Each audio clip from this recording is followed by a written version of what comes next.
জি sir, আপনি আসলেন আমাদের এখানে, তো অত্যন্ত খুশি আমি। আসলে সবাই আমাকে খোঁজাখুঁজি করে বেড়াইতেছে, চতুর্দিকে সবাই আমাকে খুঁজতেছে। দেখেন, ইউটিউব, তারপরে পেজ, টিকটক, সব কিছু কিন্তু আমি ভাইরাল, সবাই জানে। তো আপনিও আসছেন আমার এখানে, তো চা নাস্তার ব্যবস্থা কি একটু না, কষ্ট হয় আমাদের এখানে? থাক, চা পানি নাস্তা দেবো লাগবে নাকি? না। আমি আসছিলাম আপনার কিছু ইন্টারভিউ নিতে, তো আমি ইন্টারভিউ নিতে পারি আপনার? আপনি যদি বলেন তাহলে একটু ইন্টারভিউ নিতে পারি। ইন্টারভিউ নেবেন? জি জি। তো আপনি একজন সেলিব্রিটি মানুষ। হ্যাঁ, তা অবশ্যই। কারণ সবাই আমাকে খুঁজতেছে না, হ্যাঁ। চতুর্দিকে আমাকে খুঁজতেছে। আর আসলে আমারে পাওয়াটা আপনার জন্য ভাগ্যের ব্যাপার। কারণ তো আমাকে আমি তো জানেনই কোন পর্যায়ের মানুষ, জি জি, উপরের আপনি লেভেলে খুব ব্যস্ত সবসময় আমি তো মানুষ। উপরের দিকে জি, আপনি আসা যাওয়া। একটু ব্যস্ত মানুষ, জি, জি। তো আপনি যে এই যে কন্টেন্ট ক্রিয়েটরটা কিভাবে করছেন বা কেন করতেছেন সে সম্পর্কে কিছু। হ্যাঁ, হ্যাঁ, হ্যাঁ। কারণ দেখেন, বর্তমান সময়ে অনেকেই কিন্তু মোবাইল ব্যবহার করে এবং অনেকে ভাইরাল হচ্ছে। তো তাদের যে ভাইরাল হওয়ার পিছনে একজন আইডল অবশ্যই লাগবে, একজন আইডল লুক আছে।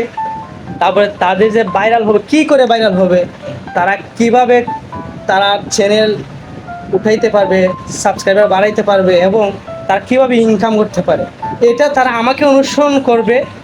আমাকে অনুসরণ করতে পারলে তারা তো আমি মানে চ্যানেল নিয়ে উঠাইতে পারবে। আর সাবস্ক্রাইব সম্পর্কে আপনি জিজ্ঞেস তো করেন যে আপনার মাঝখানে সাবস্ক্রাইব কয়েকটা, কত করে, এটা জিজ্ঞেস আপনার করেন। সাবস্ক্রাইবার কতজন? আবার সুন্দর করে বলেন। তো তাহলে আপনার আপনাদের তাদেরকে মানে ভাইরাল করবেন, আপনার সাবস্ক্রাইবার কি এরকম। প্রশ্ন। তো আপনি তো সেলিব্রিটি, তো আপনার ভাইরাল কতজন বা আপনার মানে সাবস্ক্রাইবার কতজন আছে, আপনার ফলোয়ার কতজন?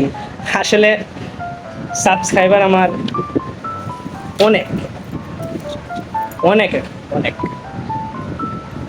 তা অনেক বলতে প্রায়, আসলে গণি নেই তো তেমন একটা, 71। অনেক, 71। 71। আপনি তো অনেক সেলিব্রিটি, আপনাকে তো অনেক মানুষ ঠিক আছে তো। হ্যাঁ, চিনে। বাথরুমে গেলে মানুষে আমার কথা মনে করে কি ও, তাতে আপনি তো ভালোই একটা কন্টেন্ট ক্রিয়েটর আপনি তো।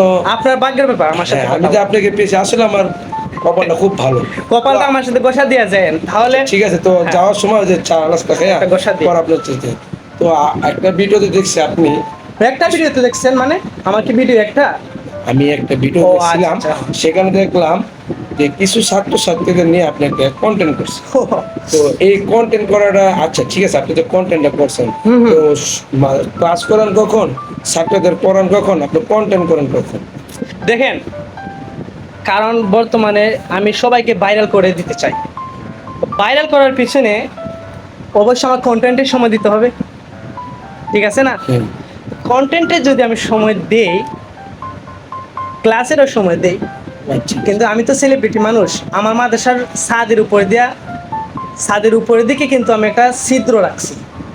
সিটুটা রাখার কারণটা কি জানতে পারি? ছিদ্র রাখার কারণ হচ্ছে আমি তো সেলিব্রিটি মানুষ, রাস্তা দিয়ে চলাফেরা করতে পারি না। অনেকে সেলফি টেলফি উঠায় এই বিরক্তির জন্য। আর সময়টা না থাকার কারণে আমি হেলিকপ্টার নিয়ে যখন যাই, তখন সময় বাচ্চারা আমাদের তাকিয়ে থাকে এভাবে যে কখন হেলিকপ্টার যাবে।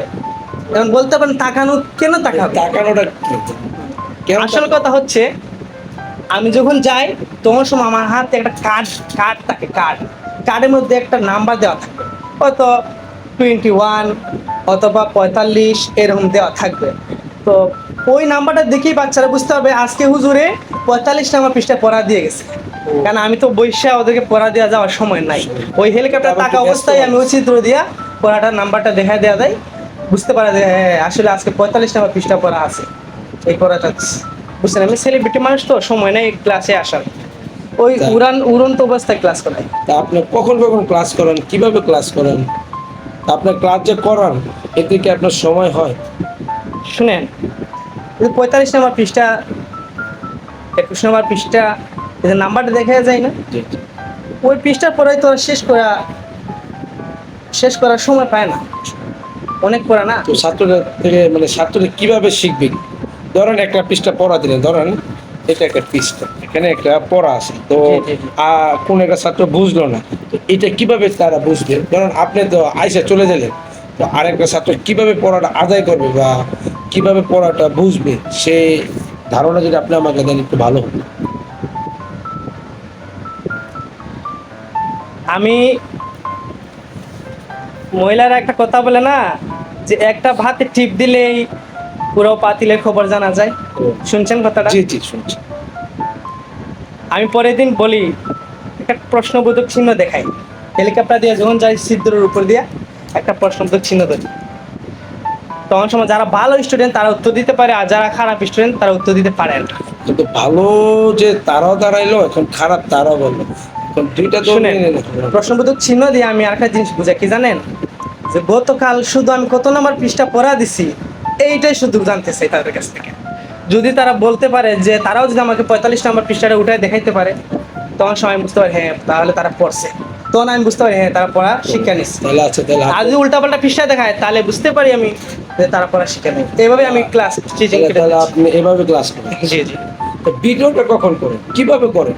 ভিডিও, হ্যাঁ। শুনেন আমি তো সেলিব্রিটি মানুষ, আমি যে হেলিকপ্টারে বসা থাকি তখন অবস্থায় আমার পিছনে ভিডিও ম্যানগুলো থাকে, হাজার হাজার ভিডিও ম্যান, ওরা আলাদা রকেট নিয়ে আমার ভিডিও করে। আমার হেলিকপ্টারের ভিতরে ঢুকার তো জায়গা নেই, ওরা পাশে দেখবেন অনেকে ড্রোন ক্যামেরা, আবার অনেকে রকেট, এভাবে নিয়ে ওরা ভিডিও করা ব্যস্ত থাকে। ওই আমার কন্টেন্ট তৈরি হয়। আমি আরেকটা বিষয় শুনছি, এখন লোকে বলছে সেটা আমি জানি না, তো আপনি শুনলাম আপনি ইংরেজিতে খুব ভালোই পারেন বলে। হ্যাঁ, ইংলিশ কার শুনেন, ইংলিশ যে আবিষ্কার হয়েছে, হুম, কে আবিষ্কার করেছে, কিভাবে আবিষ্কার করেছে, বা ইংলিশ যে ভাষাটা, হ্যাঁ। এই ভাষাটার সম্পর্কে শুদ্ধ কোনটা কতটুকু জানতে হবে, এগুলো সব সম্পর্কে আমার অলরেডি ধরেন আমার এই স্টাডি শেষ। এখন ইংলিশ ছাড়া আমি কোনো ক্লাসই নেই, প্রত্যেক ক্লাস আমি ইংলিশে নিই, বুঝতে পারছেন? কারণ বাচ্চা আমি ছাড়া ইংলিশ বুঝেও না তারা। আমি চাচ্ছিলাম আপনার একটা ইংরেজিতে ইন্টারভিউ।